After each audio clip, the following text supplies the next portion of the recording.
Hello students, आज हम discuss करेंगे चैप्टर 6 जिसका नाम है प्रभाववाद।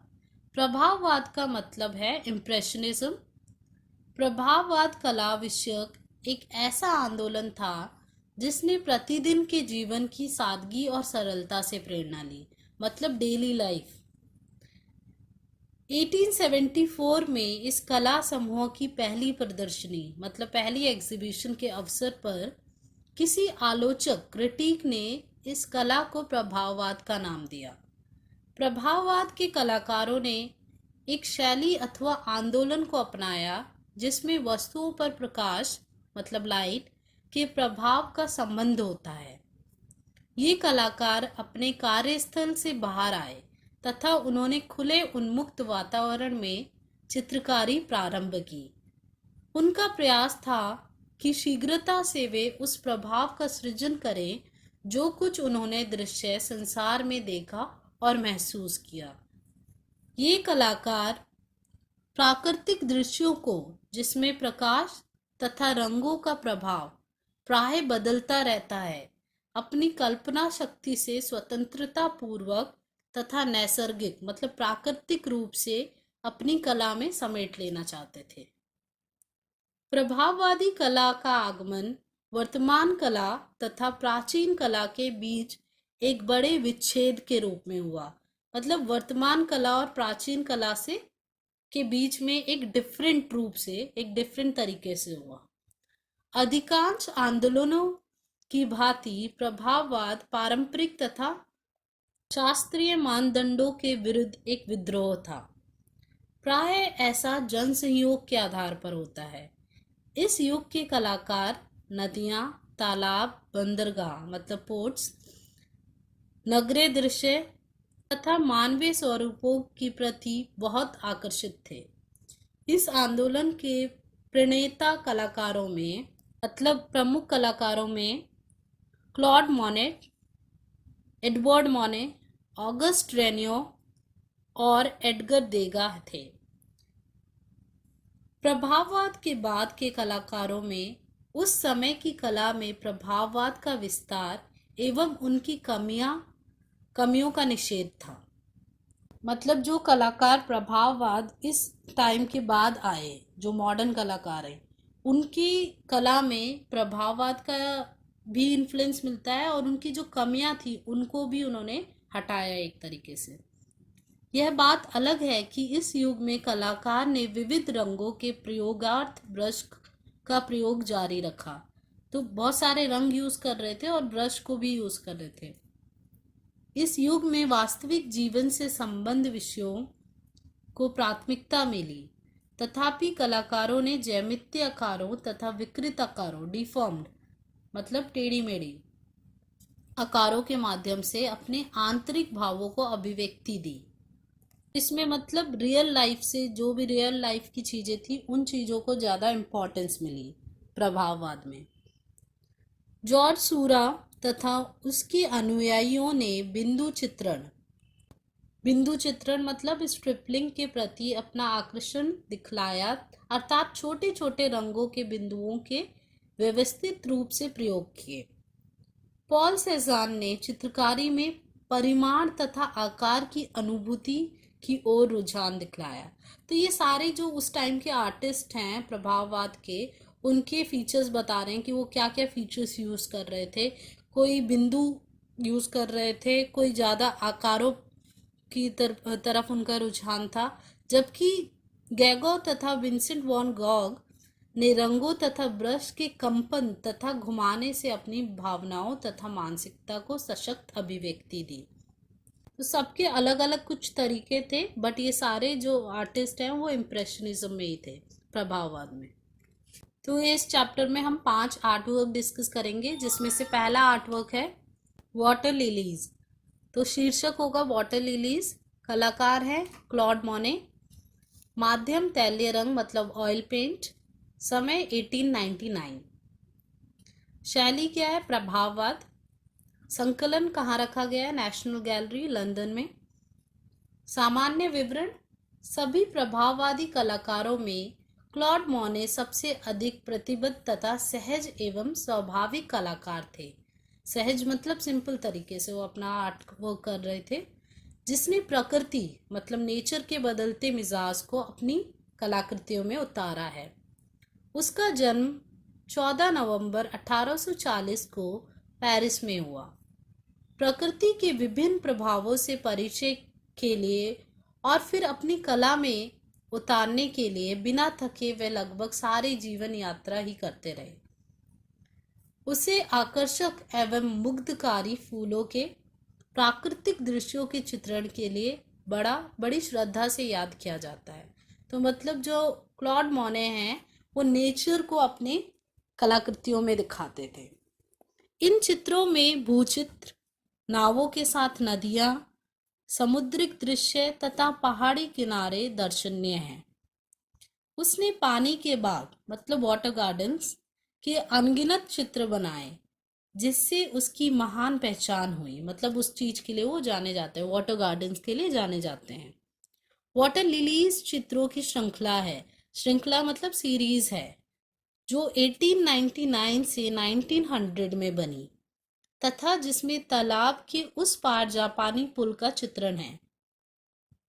तो आप पिक्चर में भी देख सकते हैं वाटर लिलीज में कि तालाब है और पुल भी दिखाया गया है। इस पुल को जापानी पुल कहा जाता है। बाद में उसकी कलाकृतियों में जापानी पुल एक प्रमुख विषय बन गया, मतलब इम्पॉर्टेंट पार्ट बन गया। उसके लगभग सभी चित्रों में आसमान लगभग नदारद है, नदारद मतलब लुप्त है, लेकिन उसने आसमान को चमकीले रंगों में प्रभावी रूप से असाधारण गहराई के साथ प्रतिबिंबित किया है। तो साधारण जो रंग उन्होंने यूज किया है वो साधारण है, साधारण तरीके से ही उन्होंने आकाश को दिखाया है, आसमान को दिखाया है, बट प्रतिबिंबित किया है मतलब परछाई दिखाई है, उसकी शैडो दिखाई है। खिलते हुए विभिन्न आकार के लिली फूलों से चित्र के सौंदर्य में वृद्धि हो जाती है। तो इसीलिए इस चित्र का नाम क्या है, शीर्षक है वाटर लिलीज। तो इसके कुछ क्वेश्चंस हैं। पहला क्वेश्चन है, मोने की शैली को क्या कहा जाता है? तो इसको प्रभाववाद कहा जाता है। शैली प्रभाववाद है, ये चैप्टर का नाम ही प्रभाववाद है। तो शैली जो रहेगी हर आर्ट वर्क में वो प्रभाववाद ही रहेगी। सेकंड क्वेश्चन है, वाटर लिलीज को किसने बनाया? किसने बनाया है? क्लॉड मोने ने बनाया है। मोने की तकनीक की शैली क्या है? तो इनकी शैली है प्रकृति में होने वाले परिवर्तन को वो दिखाते हैं। तो मेनली वो क्या दिखा रहे हैं? प्रकृति के बदलते मिजाज को। नेक्स्ट क्वेश्चन, मोने अपने चित्रों में क्या दर्शाना चाहते थे? तो मोने जो है पानी के बाग तथा जापानी पुल को दर्शाते हैं। मोने के चित्रों में आसमान की क्या भूमिका है?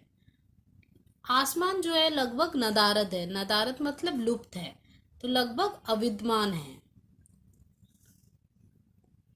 नेक्स्ट हमारा आर्टवर्क है मोलिन दे लॉ गैलेट। सो ये शीर्षक है, कलाकार है ऑगस्ट रेन्यो, माध्यम है कैनवस पर तैलीय रंग ऑयल पेंट, समय 1876, शैली प्रभाववादी, संकलन कहाँ रखा गया है? पेरिस स्थित मसीडे इम्प्रेसनिस में। सामान्य विवरण, ऑगस्ट रेनया एक फ्रांसीसी कलाकार था। 1876 में उसने मोलिन दे लॉ गैलेट का चित्रण किया। उस चित्र में युवा लोगों की जिंदगी का आनंद लेते हुए दिखलाया गया है। वे लोग पिकनिक मना रहे हैं, नृत्य कर रहे हैं तथा पार्टी मतलब प्रतिभोज कर रहे हैं। रेनियर की कृतियों में कोमलता, भावात्मकता तथा लुभावनी छवि का चित्रण है। उसने अपनी कृति की संरचना करते समय फारसी समाज की गतिविधियों, वातावरण तथा समाज के प्रतिबिंब का सुस्पष्ट चित्र प्रस्तुत किया है। तो जैसा उन्होंने देखा समाज को वैसा ही उन्होंने प्रतिबिंबित किया है अपने कलाकृतियों में। उसने बैंगनी, सफ़ेद तथा नीले रंगों की छाया का ऐसा सामंजस्य प्रस्तुत किया है, मेल जोल प्रस्तुत किया है, जिससे मॉडल की आकृतियां प्रचलित वस्त्रों में सजी लगती हैं। उनके चित्रों में रंगों की ताजगी तथा प्रसन्नता से जीवन की झिलमिलाहट का एहसास होता है। उनके कला चित्रों में कोमलता, समन्वय तथा संतुलन का सामंजस्य होता है। रेन्यो अपने चित्रों में सामूहिक रूप चित्र तथा महिलाओं के मॉडल के गहन अध्ययन को दिखलाना चाहता है। वह चित्रों के माध्यम से जीवन के आनंद के अनुभव की अभिव्यक्ति के संप्रेषण में सिद्धहस्त था। मतलब वो जीवन के आनंद को और जीवन के अनुभव को दिखाते थे अपने चित्रों में, और उनके रंगों का यूज ही उनकी पेंटिंग को, उनकी कलाकृतियों को सजाता था। तो इसमें भी कुछ क्वेश्चंस हैं। जैसे पहला क्वेश्चन है, मॉलिन दी लॉ गैलेट के चित्रकार का नाम बताइए। तो चित्रकार कौन है? ऑगस्ट रेनेया। मॉलिन दे लॉ गैलेट चित्रकला की शैली क्या है? शैली वही है, प्रभाववाद। थर्ड क्वेश्चन है, अपने चित्रों के लिए विषय वस्तु के चयन के पीछे उसकी प्राथमिकता क्या थी? विषय वस्तु मतलब किस सब्जेक्ट में वो चित्र बनाते थे? तो आंसर है सामूहिक संरचना, रूप चित्र तथा महिला मॉडल। तो ये मेन चीज वो अपने चित्रों में दिखाते थे। नेक्स्ट क्वेश्चन है, सुखद संयोजन के अलावा उसकी कला में और क्या आकर्षक है? तो और क्या है आकर्षक? कोमलता उसकी कला की, समन्वय एवं संतुलन, ये सब उनकी कला के आकर्षण हैं। हमारा तीसरा आर्टवर्क है डांस क्लास। शीर्षक डांस क्लास, कलाकार एडगर डेगा, माध्यम कैनवस पर तैलीय रंग, समय 1873 से 1876, शैली प्रभाववाद, संकलन museum of art, Toledo, Ohio, USA. सामान्य विवरण, पेरिस में जन्मे फ्रांसीसी कलाकार एडगर डेगा ने नृत्य कक्षा नामक चित्र को 1873 से 1876 के बीच में बनाया। अन्य प्रभाववादी कलाकारों के विपरीत एडगर डेगा ने प्रकृति से अपनी कृतियों के लिए प्रेरणा नहीं ली। तो मेनली जो प्रभाववादी कलाकार थे उन्होंने प्रकृति से, नेचर से प्रेरणा ली थी, बट इन्होंने प्रकृति से अपनी प्रेरणा नहीं ली। उसकी मुख्य रुचि मानवीय उपस्थिति में थी, मतलब ह्यूमन फिगर्स में थी। उसकी मुख्य उपलब्धियों में उसके वे चित्र हैं जिनमें बैले की नृत्यांगनाएं, मतलब बैले डांसर्स, झालरदार घाघरे मतलब स्कर्ट में नृत्य करने के लिए तैयारी करती दिखाई देती हैं, या घूमने वाले स्टेज के चारों ओर घूमती दिखाई देती हैं। मुख्य केंद्र के बिना उससे हटकर एडगर डेगा की कृतियों में बड़ी सहजता की छाप दिखाई देती है, मतलब सिंप्लिसिटी। उसका यह प्रयास जिंदगी का पूरा दृश्य प्रस्तुत करता है। कुछ चित्रों में उसने सूर्य प्रकाश के बदले रंगमंच के अप्राकृतिक प्रकाश का प्रयोग किया है। उसका अत्यंत प्रिय माध्यम पेस्टल रंग था। पेस्टल रंग जो था उनका फेवरेट मीडियम था। कई बार उसने एक ही चित्र में विभिन्न मीडियम मतलब माध्यमों का प्रयोग किया। कहीं कहीं वह पेस्टल रंगों की एक परत और चढ़ा देता था, जिससे विभिन्न परतों के बीच की पारदर्शिता स्पष्ट रूप से देखी जा सके। डेगा ने चित्रकला के अतिरिक्त मूर्तिकला, स्कल्पचर को अपनी लयमयी गति की अभिव्यक्ति का माध्यम बनाया, जिससे नृत्यांगनाओं की लीलात्मक गति को दिखाया जा सके। तो इसमें कुछ क्वेश्चंस हैं। पहला क्वेश्चन है, डेगा दूसरे प्रभाववादी कलाकारों की अपेक्षा भिन्न क्यों हैं? तो दूसरे प्रभाववादी कलाकार जो थे वो प्रकृति से इन्फ्लुएंस्ड थे, मोटिवेशन ले रहे थे, प्रेरणा ले रहे थे, बट डेगा जो थे वो प्रकृति से प्रेरणा नहीं ले रहे थे। तो इसका आंसर रहेगा कि अन्य प्रभाववादी कलाकारों की भांति उसकी रुचि प्रकृति में नहीं वरन मानवीय आकारों में थी। नेक्स्ट क्वेश्चन है, डेगा ने किस माध्यम को अपने चित्रकलाओं में प्राथमिकता दी? तो डेगा ने पेस्टल मीडियम को, पेस्टल कलर को, रंगों को अपनी चित्रकला में प्राथमिकता दी। डेगा ने मूर्ति क्यों बनाई? डेगा ने मूर्तियां लयात्मक गति की अभिव्यक्ति हेतु बनाई। डेगा ने डांस क्लास को कब चित्रित किया? तो ये डांस क्लास जो था वो 1873 से 1876 के बीच में चित्रित हुआ था। नेक्स्ट हमारा आर्टवर्क है स्टिल लाइव विद अनियंस। शीर्षक क्या होगा? Still live with onions. कलाकार हैं पॉल सेज़र। माध्यम है कैनवस पर तैलीय रंग। समय है 1895 से 1900 तक। शैली उत्तर प्रभाववादी। तो इनकी शैली को हम उत्तर प्रभाववादी कहते हैं। प्रभाववादी शैली जो है वो कई पार्ट्स में डिवाइडेड है। इनकी शैली का नाम है उत्तर प्रभाववादी। संकलन कहाँ रखा गया है इसे?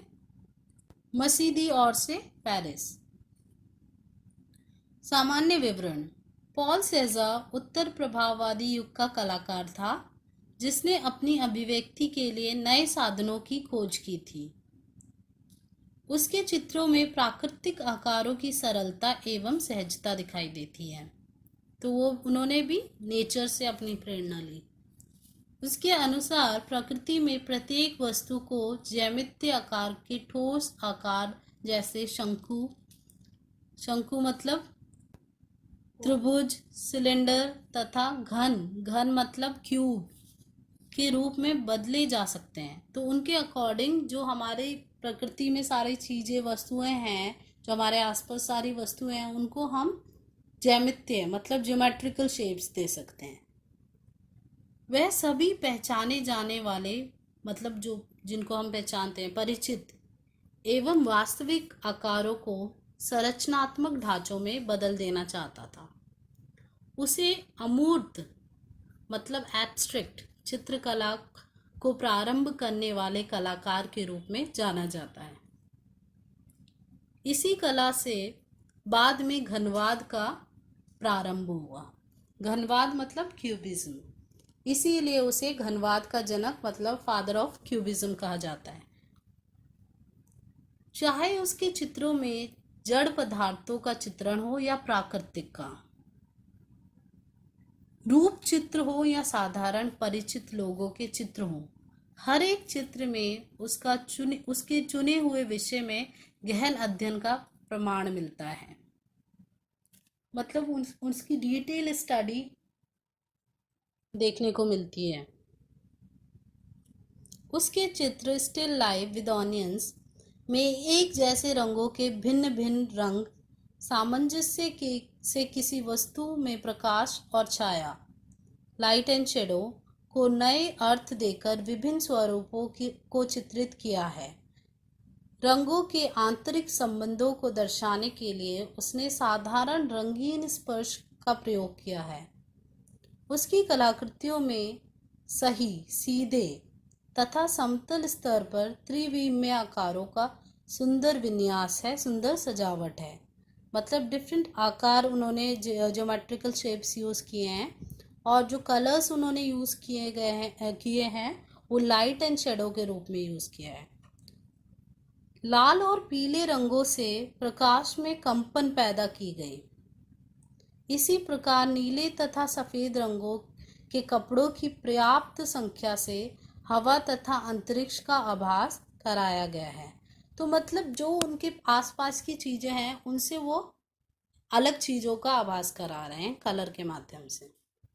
सेज़र को हमेशा वर्तमान कला का जनक माना जाएगा क्योंकि इसकी कला शैली 19वीं शती के अंत की प्रभाववादी कला तथा 20वीं शती के प्रारंभ की आधुनिक मतलब मॉडर्न आर्ट या घनवाद के बीच एक सेतु एक ब्रिज का काम करती है। इसीलिए इनको हमेशा वर्तमान कला का जनक माना जाएगा। तो इनके लिए क्वेश्चन आ सकता है, इनको किसको क्यूबिज्म का फादर कहा जाता है, घनवाद का जनक कहा जाता है, तो उनका नाम आप लिखेंगे। और ऐसा क्वेश्चन भी आ सकता है कि किसे माना जाता है कि वर्तमान कला का जनक है, वर्तमान कला का जनक किसे माना जाता है, तो आप लिखेंगे पॉल सेज़र। में कुछ क्वेश्चन दिए गए हैं। पहला क्वेश्चन है घनवाद के विकास में सेज़र का क्या योगदान है? तो प्रकृति के रूप को सरलता पूर्वक शंकु, बेलनाकार तथा घन जैसी ठोस ज्यामितीय आकृतियों के रूप में प्रस्तुत करना ही सेजा का योगदान है। सेजा की कलाकृति स्टिल लाइफ विद ऑनियंस की कोई दो विशेषताएं बताइए, कोई दो फीचर बताइए, इंपॉर्टेंट फीचर। पहला, सरल रंगों के प्रहार, समतल एवं सीधा खड़े हुए, मतलब ऊर्ध्वाधर संरचना में आकाश तथा त्रिविमीय आकार का चित्रण। तीसरा क्वेश्चन है, उसकी चित्रकला की शैली क्या है? तो उसकी चित्रकला की शैली क्या? उत्तर प्रभाववाद। सेजा को घनवाद का जनक क्यों कहा जाता है? उसकी शैली उत्तर 19वीं शती तथा प्रारंभिक 20वीं शती के बीच सेतु का काम करती है, इसीलिए उसे क्यूबिज्म मतलब घनवाद का जनक कहा जाता है। नेक्स्ट हमारा आर्टवर्क है स्टारी नाइट। शीर्षक स्टारी नाइट। कलाकार विंसेंट वैन गॉग। माध्यम तैलीय रंग। समय 1889 1889। शैली उत्तर प्रभाववाद, तो इनकी भी उत्तर प्रभाववाद है सेजा की तरह। संकलन नेशनल गैलरी लंदन। सामान्य विवरण। विंसेंट वैन गॉग एक डच कलाकार था। यद्यपि उसके जीवन में परेशानियां, गरीबी तथा उत्साहहीनता ही अधिक थी, लेकिन वह एक अच्छा तथा समर्पित चित्रकार था। उसके तमाम चित्रों में आकार के वर्णन का नहीं बल्कि रंगों का बहुत महत्व था। तो आकार, अभी जो हमने पहले पढ़े सेजा के बारे में, तो उनके में आकार के साथ साथ कलर्स, आकार दोनों का ही महत्व था, बट इसमें आकार का कम महत्व था बट रंगों का अधिक महत्व था। वह प्रकृति के दृश्यों को केवल रंगों के माध्यम से ही चित्रित करता था, ना कि प्रकाश एवं छाया के द्वारा। उसके चित्र स्टारी नाइट में सारा आकाश सितारों से भरा हुआ है। उसके चित्रों में सभी रंगों के समन्वय का अच्छा मिश्रण किया गया है। पेंटिंग में बलखलाते हुए बादल, झिलमिलाते सितारे तथा चमकता हुआ चंद्रमा चित्रित है। पार्श्व में मतलब पीछे बैकग्राउंड में पहाड़ी के नीचे एक छोटा कस्बा है जिसमें गिरजाघर, चर्च भी है तथा छोटी छोटी इमारतें भी हैं। चित्र के बाईं ओर अकेले साइप्रस पेड़ के ऊपरी भाग को गहरी काली बनावट में दिखलाया गया है। साइप्रस ट्री, जिसको सरू का ट्री बोलते हैं, सरू का वृक्ष बोलते हैं, वो दिखाया गया है। रात्रि में आसमान के तारे अपने ही प्रकाश के क्षेत्र में घिरे दिखाई देते हैं। दर्शक की दृष्टि आकाश में तारों की इस नक्काशी को देखते हुए घूमती रहती है। उसके चित्र स्टारी नाइट में नीले तथा सफेद रंग की गहरी पट्टियों द्वारा ऐसा चित्रण किया गया है कि आकाश गंगा के तारे भंवर में घूमते प्रतीत होते हैं। इस चित्र में के अध्ययन करने पर कलाकार के आंतरिक द्वंद्व तथा निद्रा विहीन रात्रि का आभास होता है। वैन गॉग में सरलता तथा संवेदनशीलता, मॉडेस्टी की तीक्ष्णता को अभिव्यक्त करने की दृष्टि थी। सरलता मतलब सिंप्लिसिटी एंड संवेदनशीलता मतलब मॉडेस्टी। वैन गॉग का प्रसिद्ध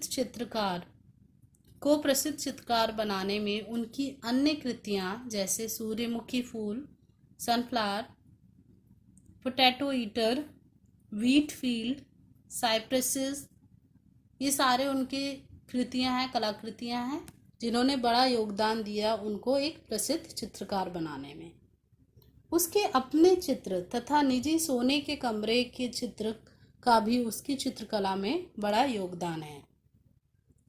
तो इसमें कुछ क्वेश्चंस दिए गए हैं। पहला क्वेश्चन है, वैन गॉग के चित्रों में कौन सी बातें बहुत महत्वपूर्ण है?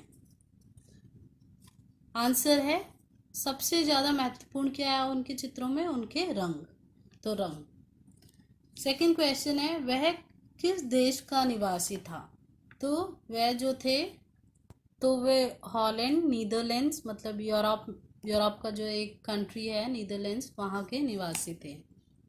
वैन गॉग की कुछ प्रसिद्ध कलाकृतियों के नाम गिनाइए। तो वैन गॉग की कुछ प्रसिद्ध कलाकृतियां हैं sunflower, potato eater, wheat fields, cypresses और स्टारी नाइट जो हमने डिटेल में पढ़ा। नेक्स्ट क्वेश्चन है स्टारी नाइट चित्र क्या बताता है? तो स्टारी नाइट चित्र कलाकार का आंतरिक द्वंद्व तथा निद्राविहीनता दर्शाता है। So students, this is the end of the chapter. Please revise the chapter. Go through the video again. Questions practice कीजिए. All the best. Take care.